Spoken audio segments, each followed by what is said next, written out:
Hi friends, I'm back. Just a little bit ago, I released a video of one of my practice sessions on the Blackthorn Stick, a beautiful jig for us to play. And I think it's a lot of fun, and I know you will as well. I did introduce the tune a few days ago, and I'll put a link at the end of that. And I'll put a link at the end of this to the video I just released, which is a practice session. And I guess in that one, I'm going to link to this one. But I had already released the video when something hit me. And that's what I want to do right now. I've got the Caravev Nightingale low D here. And when I was talking about the tune in my practice session, something didn't hit me until I published the video. Remember, I talked about the tune as very flowing. And I think I implied, I'm sure I implied, that it's flowing all the way through. So you've got that, and I'll pull out some ornamentation just to get the flow.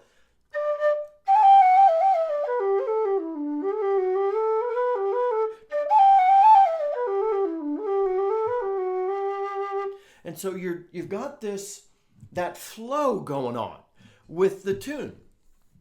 And I was talking about the entire tune as though it maintained that flow. And it wasn't until I published the video that I thought, oh, Scott, you missed it. And this is why I always want us to pay attention to the flow and the rhythm of the tune, because the tune's doing something slightly different that I should have picked up on and talked about. And that's why I'm doing this other video. So you've got that A part, which is very flowing, very graceful, very dancey. And then the beginning of the B part, those first two measures, sort of, they pull out and they start a driving rhythm instead of maintaining the flow.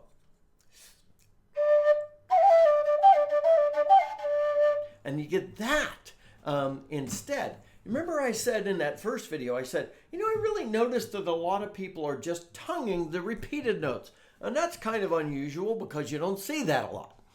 Because I expected something where the first note of the triplet is underplayed, and then the second and the third notes, the repeated notes, are more heavily ornamented and therefore become a little more dominant.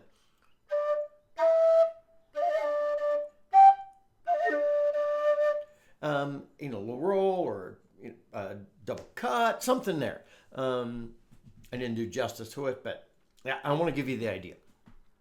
But that's from listening to so many people playing it, and I went back after I released the video just to confirm what I was thinking, and the tune changes for two measures, or at least most people interpret it this way, to a driving two measures, with the first beat being the dominant of the triplet. And then the trailing repeated notes, you can then slide to one and lightly ornament the other because they're not the dominant beat.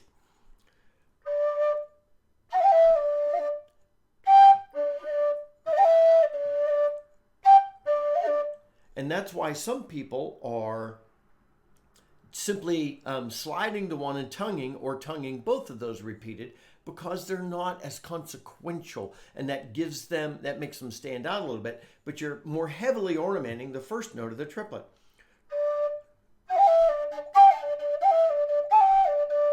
And then that is also why some people hold one of those to really emphasize it.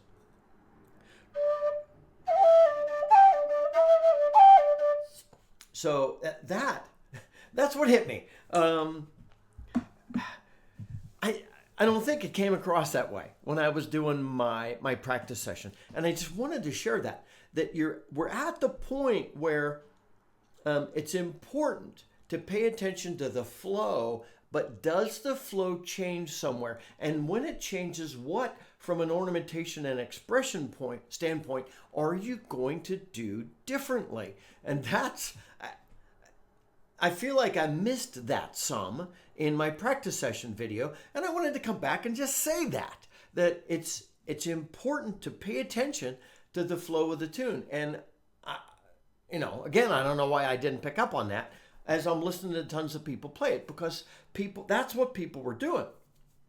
Punch the first note of the triplet, lightly ornament the 2 and 3, punch, light, and then that's only 2 measures of that, and then you're back into flowing rhythm that actually repeats the A part, and then you go back into the B section, and so that actually alters the mood of the dance tune slightly, and that's pretty important for however the dancers are dancing. So, I felt like I had to share that with you. My friends, I hope this is helpful.